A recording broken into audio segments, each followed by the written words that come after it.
আমরা আসলেই বিয়ে করিনি। আমি ঠিকই ধরেছিলাম, তাই বলি যে আমিও মাঝে মাঝে ভাবি যে আমি মানুষ না ভগবান। সালা আজ পর্যন্ত যাকে নিয়ে যা যা ভবিষ্যবাণী করেছি পাই টু পাই সব সালা ঠিক হয়েছে, আর এদেরটাও পাই টু পাই মিলে গেল। একটু ধৈর্য ধরে আজকের পুরো ভিডিওটা দেখো, আমাদের কথাগুলো শোনো। আরে দিদি, প্রথম থেকে শেষ পর্যন্ত তো ধৈর্য ধরে তোমার ভিডিওই শুধুই দেখে আসছি, কিন্তু তা বলে আমাদের মতো নিষ্পাপ মানুষদেরকে চুটিয়ে বানাতে তোমার একবারও বিবেকে আটকালো না দিদি?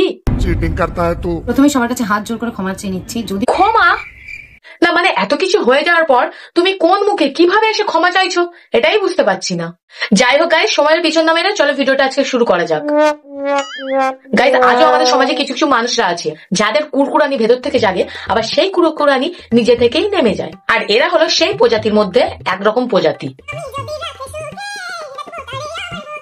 আশা করি সবাই এদের ব্যাপারটা জানোই, আর যারা এখনো পর্যন্ত জানো না তারা অবশ্যই আমার আগের ভিডিওগুলো গিয়ে চেক করে এসো, তাহলে ডিটেলসে সবকিছু জেনে যাবে।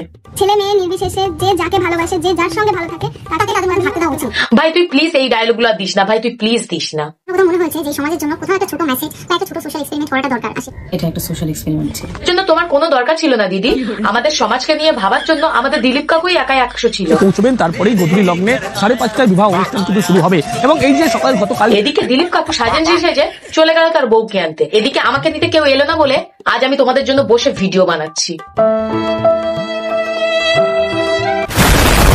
এদিকে সারপ্রাইজ দেওয়ার নাম করে চোখ বেঁধে প্রেমিকের পুরুষাঙ্গ কেটে নিল এক প্রেমিকা। এটা থেকে আমরা একটাই শিক্ষা পেলাম যে ছেলেরা সারা জীবন মেয়েদেরকে সারপ্রাইজ দিয়ে গেছে, ইটস নর্মাল, কিন্তু কোনো মেয়ে যদি কোনো ছেলেকে সারপ্রাইজ দিতে যায় তাহলে ভেরি ডেঞ্জারাস। ছেলেরা এখন থেকে কিন্তু তোমরা কেয়ারফুল হয়ে যাও, না হলে এইসব কিছু ঘটতে কিন্তু 1 সেকেন্ডও সময় লাগবে না। তাই বলি যে নিজের হাতে নিজের ভবিষ্যৎটাকে বাঁচিয়ে রাখার চেষ্টা করো। কিন্তু শালা আমি একটা কথা বুঝতেই পারছি না যে এরা এদের নাটকটা এত তাড়াতাড়ি কেন শেষ করলো? এদের তো মোটামুটি ভালোই ভিউ আসছিল, ভালোই ছিল এরা টিভিতে, তাহলে কেন এরা এত তাড়াতাড়ি তাদের পর্দাটা ফাঁস করলো? আরে দিদি, বাড়িতে এত ক্যালারি খেলে আর কি হবে? এই একদম চুপ, এত সত্যি কথা কোনো বলতে আছে নাকি? रहा नहीं जाता, तड़प ही ऐसी है ना।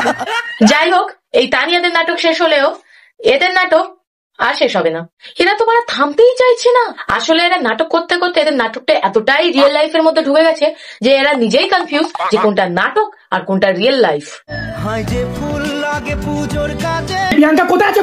এরা নাটকটা শেষ করতে চায়নি এমন কিন্তু কোনো ব্যাপার নয়, এরাও খুব চেয়েছিল। তার জন্য এরা একটা ফেক মাসি সাজিয়ে বাড়ি থেকে একটু ধুমকি খেয়ে মেয়েটাকে অসুস্থ করে অ্যাম্বুলেন্সে করে তুলে দিল। তুলে দেওয়ার পর ছেলেটা মেয়েটার বাড়ির লোকের কাছে খিস্তি খাচ্ছে।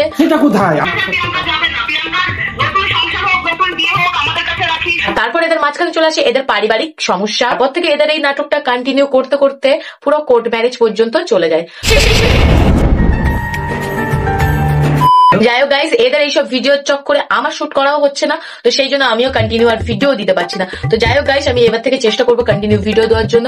আর ভিডিওটা যদি ভালো লাগে তো অবশ্যই লাইক, কমেন্ট, শেয়ার, আর চ্যানেলে নতুন হয়ে থাকলে চ্যানেলটিকে কিন্তু অবশ্যই সাবস্ক্রাইব করতে একদমই ভুলো না। তো আবারও তোমাদের সাথে দেখা হবে অন্য কোনো টপিকের ভিডিও নিয়ে। তো আজকের জন্য গাইস এইটুকু, তো আবারও তোমাদের সাথে দেখা হচ্ছে নেক্সট কোনো ভিডিওতে।